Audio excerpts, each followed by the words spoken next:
Coucou à tous, bienvenue dans cette vidéo, j'espère que vous allez bien. Alors je profite d'avoir un peu de lumière pour vous présenter deux jeux qui pour moi sont assez printaniers de par leur thème, qui vont parler donc des plantes. Même si aujourd'hui le printemps n'est pas très flagrant lorsqu'on regarde par la fenêtre, j'avais quand même envie de rester dans les énergies du printemps. C'est vrai que je suis très jeu sombre, hein, vous le savez. Mais en ce moment, je ne sais pas pourquoi, j'ai vraiment envie d'avoir des jeux un peu plus lumineux, qui vont être plus axés sur la nature, voir les fées, les choses comme ça. Donc du coup, voilà, je suis mon envie du moment. Donc ce sont des jeux qui ont déjà été présentés, hein, qui ne sont pas récents. Moi, ça fait, j'ai dû les avoir il y a quelques mois, je ne sais plus exactement. Voilà, donc ce sont des jeux d'Iris et Linac, alias Lucie Christian, son nom d'avant, il me semble. Mais c'est la même personne. Donc on va commencer par l'oracle aromatique.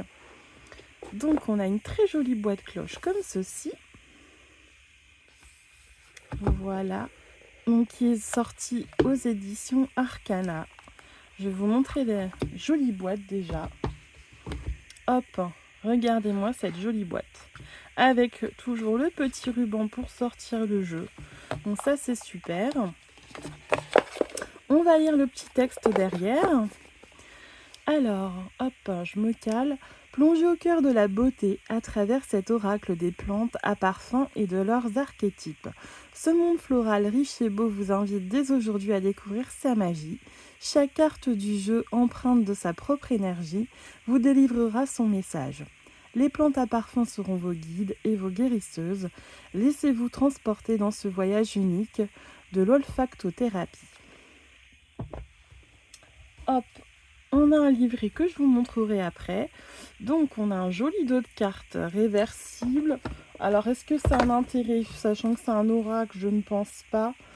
Il y a peu d'oracles réversibles. Non, a priori ça n'a pas d'intérêt, mais en tout cas on a un très joli dos. Voilà, on a des tranches neutres. La taille des cartes, je dirais taille tarot, mais en plus large. Voilà. Le jeu, est-ce que je l'avais remis dans l'ordre? Il semble que oui. Donc on est parti. On va commencer avec l'angélique, le bain de juin, la bergamote. Donc on a de jolis photomontages avec des images très vintage. J'aime beaucoup. C'est vrai qu'il y a eu une période où j'étais pas du tout fan de photomontage. Et j'avais pas du tout craqué pour ce type de jeu. Et en fait, c'est venu bien après. Autant il y a des photomontages qui ne me touchent toujours pas. Mais alors ceux-là, je trouve qu'ils ont énormément de charme. On a combien de cartes d'ailleurs en tout? Je sais plus si je vous l'ai dit. Donc on a 36 cartes.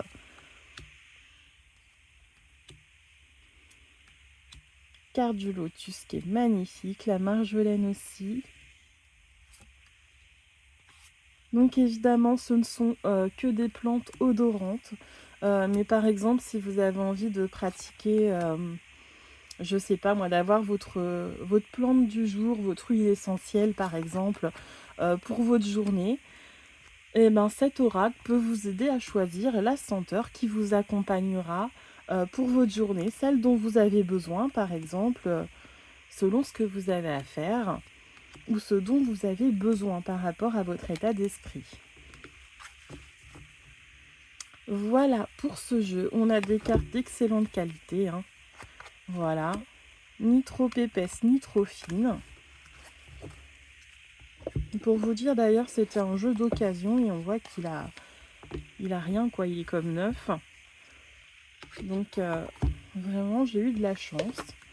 Donc au niveau du petit livret, donc voilà, c'est un jeu qui date de 2020, donc qui a déjà 5 ans quand même. Alors donc au sommaire, donc on va avoir évidemment les explications de chaque carte. On a une petite présentation et voilà. Et après, on l'utilise comme on veut, hein, une carte, 3 cartes. Alors, on vous propose donc la lecture à une carte. Oh, pardon, je suis sortie du cadre. La lecture à 3 cartes. Et à la lecture inversée, il y a une petite notice. Donc, si une carte sort inversée lors d'un tirage, cela signifie qu'elle demande une attention particulière sur son message. Donc, ça ne change pas le message, ça le rend juste plus important. Donc, on a un livret avec du papier glacé et en couleur. Donc, ça, moi, j'adore. On a en plus une illustration pleine page pour se replonger dans les détails. Et voilà pour ce petit livret. Ensuite, on va découvrir le deuxième jeu, puis ensuite, comme d'habitude, on fera un petit tirage avec les deux jeux. Je tirerai une carte de chacun d'entre eux. Au passage, entre deux jeux, j'en profite parce que je ne le dis jamais. Si vous appréciez ces petites présentations et ces petits tirages tests, n'hésitez pas à partager le contenu, à vous abonner, parce que c'est vrai que j'utilise très peu les statistiques, mais à chaque fois que je vais voir, le peu que je vais voir, en tout cas, il y a aussi beaucoup de personnes qui viennent régulièrement mais qui ne s'abonnent pas, donc ça vous permet aussi de ne pas louper de vidéos, et puis moi ça permet de faire monter un petit peu ma petite chaîne. Et voilà. Allez, on passe au deuxième jeu. Donc là, on a une boîte cloche plus grosse avec un gros livret. Donc on a une boîte plus simple à l'intérieur, mais voilà, qui fait son travail. Au niveau du petit texte, donc on nous dit, au-delà du temps, les mythes et les plantes qui leur sont associés ont un message à vous délivrer. Et je ne sais plus si je vous ai dit le nom, donc c'est l'oracle botanique des divinités. Donc, l'art divinatoire des oracles est millénaire, prenant de nombreuses formes selon les cultures et les civilisations, pour nous révéler les messages divins. De tout temps, les divinités se sont vues allouer des attributs en lien avec la nature, les plantes et les astres, permettant d'entrer en contact avec elles. Ce somptueux oracle détaille ainsi les caractéristiques de 40 dieux, déesses et personnages mythologiques grecs, romains et égyptiens, afin de vous faire parvenir leur message. Chaque divinité vous guidera grâce à l'interprétation de son mythe, mais également par le descriptif de la plante qui lui est associée. Voilà. Hop, on va mettre le coffret de côté. Donc, on a un joli petit pochon en satin avec cette superbe illustration avec une fleur de vie, donc qui en plus va purifier et charger les cartes, et qu'on va retrouver au dos en plus. Et c'est en dorure, mais vous savez, c'est incrusté, voilà. On a une dorure incrustée, donc qui est super pour chaque carte. On a la dorure sur les tranches aussi. Et là, on est dans un format oracle classique avec des grandes cartes. Donc, apparemment, j'avais remis dans l'ordre aussi. C'est super. Et on va commencer donc par Achille, qui représente donc la vulnérabilité par rapport au fameux talon d'Achille. Acontios, l'engagement. Acanta, la protection. Et on retrouve toujours donc ces magnifiques photomontages qui sont vraiment très jolis. Et ça permet également de découvrir des dieux que je ne connaissais pas personnellement. Bon, Athéna, Atlas, ça va. Mais il y en a d'autres. Attis, je ne connaissais pas. Karna non plus. Carte de Karna qui est superbe d'ailleurs. Et puis on a des couleurs très douces. Pastel, enfin j'aime bien. On n'a pas des couleurs trop agressives, on reste toujours dans l'ordre de la rêverie.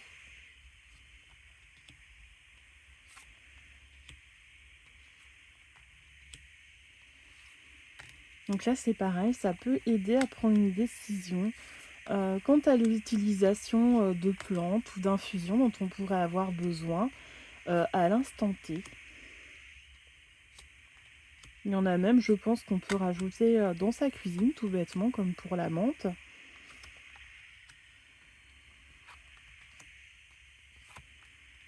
Sont toujours des illustrations qui sont réalisées avec beaucoup de goût, avec un bel univers.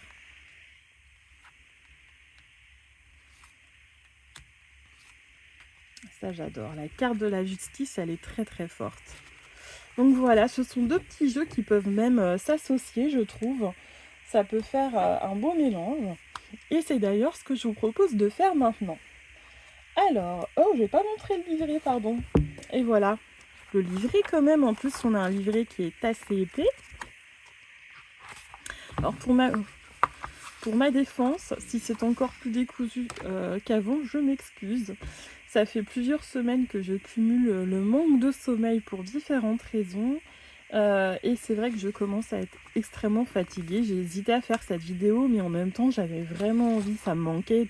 Donc voilà, j'ai sauté le cap. Mais j'espère que ça sera quand même une vidéo de qualité malgré tout. Mais en tout cas, d'avance, excusez-moi.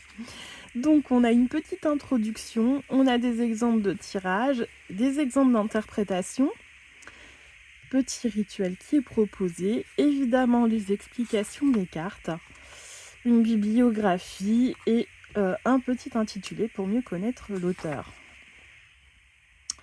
Donc on a les correspondances entre les dieux grecs et romains. Donc ça, c'est toujours intéressant de le savoir. Au niveau des tirages, on a le fameux tirage à 3 cartes. 2 tirages à 3 cartes. Le tirage en croix qui là va être le tirage de Séléné. Notre tirage à 3 cartes qui va être le tirage des 4, le tirage de Gaïa. Les exemples d'interprétation. Pour chaque carte, donc vous allez avoir une image, l'image pleine page en noir et blanc. Vous avez un petit texte d'introduction, on vous explique qui était le personnage, la lecture par rapport à ce personnage, comment l'interpréter, et la couleur, l'élément, l'astre et la pierre qui lui sont associés. Et vous avez également les petits mots-clés d'ailleurs, voilà, pour en bas de la page. Alors, on va passer au tirage maintenant. Donc, on va commencer par ce dernier jeu. Et on va voir quels sont nos messages du moment. Bon, j'espère que vous allez quand même bien voir les cartes, parce que là, c'est vrai que au niveau lumière, c'est pas top. Mais bon, si j'attends que j'ai du soleil, on n'a pas fini. Parce que le temps est très changeant chez moi, donc tout peut changer du tout au tout en l'espace de 10 minutes. Je vais bien mélanger les cartes, comme elles sont dans l'ordre.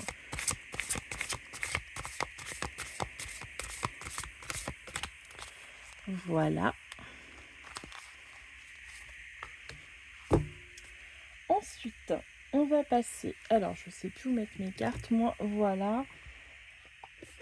On va reprendre l'oracle aromatique pour avoir sa petite carte aussi.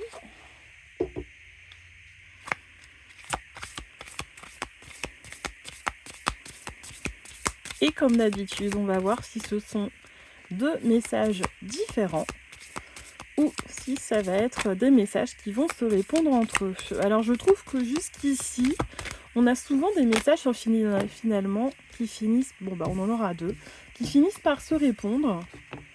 Donc là, je suis curieuse de voir ce que ça va donner, sachant que c'est deux jeux qui se ressemblent quand même et qui sont sur le même thème. Je suis curieuse. Alors, et si je ne mets pas les cartes en face de vous, ça va rien vous donner. J'oublie de regarder ma caméra aujourd'hui, c'est terrible. Donc, alors, on a l'idée de faire un deuil avec Hadès et on a le cyprès qui est associé. Donc, attention, on ne panique pas avec le mot deuil. Hein. On le sait, ça peut être le deuil d'une situation, le deuil d'un événement qui vient d'arriver, d'une période de sa vie. Ça peut être plein de choses. Donc, surtout, on ne panique pas. Bon, en principe, les gens qui me regardent sont plutôt familiers du tarot, mais au cas où, je précise, au cas où il y aurait d'éventuels nouveaux et des personnes qui sont novices dans le tirage de cartes, voilà, je préfère... Donc, on nous dit transition, fin d'un cycle, renouveau, donc c'est comme la carte de la mort dans le tarot. Alors, le petit texte associé. Près de là se dressent les demeures retentissantes du puissant Pluton, dieu des enfers, et de la terrible Proserpine. La porte en est confiée à la garde d'un chien hideux et cruel. Cet animal, par une méchante ruse, caresse tous ceux qui entrent en agitant sa queue et ses deux oreilles. Mais il ne les laisse plus sortir. Et les épiant avec soin, il dévore quiconque veut repasser le seuil du puissant Pluton et de la terrible Proserpine. Là demeure encore la fille aînée de l'océan, aussi au rapide flux, la formidable Styx, reine abhorrée des immortels. Le beau palais qu'elle habite loin des autres dieux s'élève couronné de rocs énormes et soutenu par des colonnes d'argent qui montent vers le ciel. Alors ensuite, on nous explique qu'Hadès est l'un des 6 enfants des titans. Bon alors là je pense que je vais pas tout lire parce qu'on n'a pas fini. Donc on nous explique un petit peu la famille entre guillemets du dieu Hadès. Donc on nous explique que le cyprès est attribué au dieu Hadès, entre autres avec d'autres plantes et d'autres arbres tels que le peuplier, l'orme, le saule, la menthe, etc. Le cyprès est à la fois symbole de deuil et d'immortalité, donc il ne perd jamais ses aiguilles même en hiver et semble s'élever vers le ciel.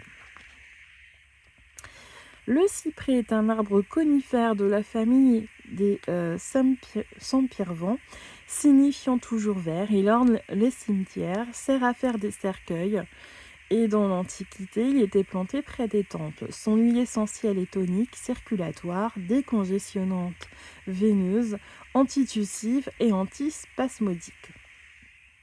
Donc, au niveau de la lecture, sans surprise, donc on traverse une période de deuil, d'un être, d'un projet ou du passé. C'est un chemin douloureux et difficile. Cela peut sembler être un voyage aux enfers en commençant par les rêves, lieu de chaos, puis à travers le Tartare où nos émotions négatives se manifestent comme la peur, la tristesse, la colère, pour enfin atteindre les Champs-Élysées où la paisibilité est retrouvée. Cependant, le deuil est nécessaire pour permettre à la vie de se renouveler. En astre, donc, on a la planète Pluton. En pierre, on a le jet, l'élément eau et la couleur, le vert sombre. Voilà pour ce petit message. Donc peut-être que certains d'entre vous sont en train déjà ou vont traverser une période difficile. Donc on sait toujours que dans les étapes du deuil, peu importe de quel deuil il s'agit, on va toujours avoir différentes étapes pour mener ensuite à plus de sérénité, à l'acceptation aussi. Et on sait toujours qu'en principe, une période positive après ce cycle-là arrive, on peut commencer une nouvelle page. Alors évidemment, s'il s'agit du deuil d'une personne, c'est beaucoup plus long. On peut rebasculer dans certaines étapes, c'est un autre processus.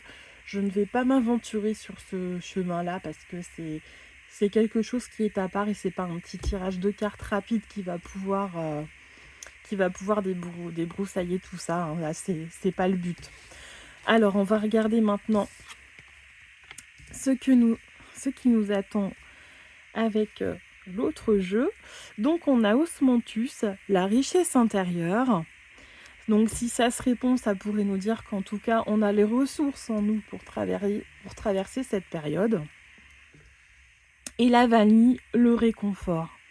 Donc là, peut-être aller chercher du réconfort en soi déjà, aller chercher tout ce qui nous fait du bien, tout ce qu'on sait être bon pour nous dans ces moments-là, se recentrer sur soi, prendre soin de son mental, de son émotionnel, prendre soin de son corps aussi, tout bêtement, ne pas s'oublier. Voilà. Aller chercher pourquoi pas du réconfort aussi auprès des proches, auprès de l'extérieur. Donc on va regarder maintenant ce que nous dit le livret. Donc la carte 26.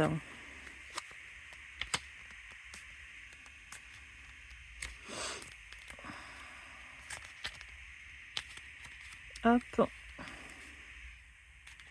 Osmanthus, richesse intérieure. Mots-clés. Donc la richesse intérieure, créativité, profondeur. Lorsqu'on rencontre Osmanthus, on peut être surpris par le contraste entre sa simplicité apparente et la richesse de son esprit. Elle écoute toujours avec attention et bienveillance, elle paraît même discrète, et pourtant elle abrite en elle un monde intérieur luxuriant. Souvent très créative, elle aime passer du temps à écrire, peindre ou méditer pour explorer ces univers fabuleux. Cette petite fleur exotique offre un parfum étonnant, à la fois fleuri et fruité entre l'abricot, la pêche et le litchi. Sa senteur unique et enivrante l'a rendue populaire pour la confection du parfum en Chine, d'où elle est originaire. Un des noms vernaculaires de l'osmanthus est d'ailleurs l'olivier de Chine. Ses fleurs vont du blanc argenté au rouge en passant par le jaune et l'orange. Et la petite phrase qui va avec, et puisque désormais libre, je ne veux plus rien posséder, désormais tout m'appartient et ma richesse intérieure est immense. Donc là pour moi, on va avoir deux messages qui pour moi vont aller avec cette carte. La première, ça va être de se diriger vers peut-être les passions, les loisirs créatifs, comme l'écriture ou la peinture, tout ce qui nous fait du bien et qui nous permet d'exprimer et d'extérioriser nos émotions ailleurs que par les larmes, même si voilà, il n'y a rien de mal à pleurer, hein, c'est très sain, il faut évacuer, mais peut-être transformer ça autrement. Et le deuxième message, je me suis perdue dans mon babillage. Oui, ne pas aller chercher à l'extérieur. Vous savez, des fois, comme ces frénésies de shopping qu'on peut avoir quand ça ne va pas. En pensant que ça va nous nourrir, on n'arrive pas à nourrir notre intérieur. On a une sensation de vide ou de manque. Et on va aller acheter pour combler ce sentiment désagréable qu'on ne sait pas comment nourrir. Donc soit on va acheter, soit on va manger, soit on va faire les deux comme moi. Et là on nous dit qu'en fait c'est pas ça qu'il faut faire. C'est pas à l'extérieur qu'il faut aller chercher. C'est soi-même qu'il faut nourrir. Donc pour moi c'est ça. Je regarde et encore ce que je voulais dire. Mais oui, c'est ça, on nous dit que là, notre richesse est intérieure et que c'est là-dedans qu'il faut puiser pour extérioriser son chagrin, sa peine et enfin tous les sentiments, toutes les étapes qu'on peut avoir par rapport à cette situation. Voilà. Alors, on va prendre l'autre carte maintenant, qui va peut-être pour le coup être un message à part, je ne sais pas. Donc, on a la 33... Donc la vanille, le réconfort, la tendresse et la volupté.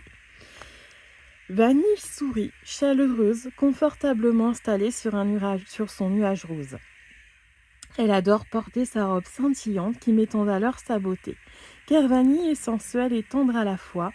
Généreuse, elle donne son amour en toute simplicité car c'est dans sa nature.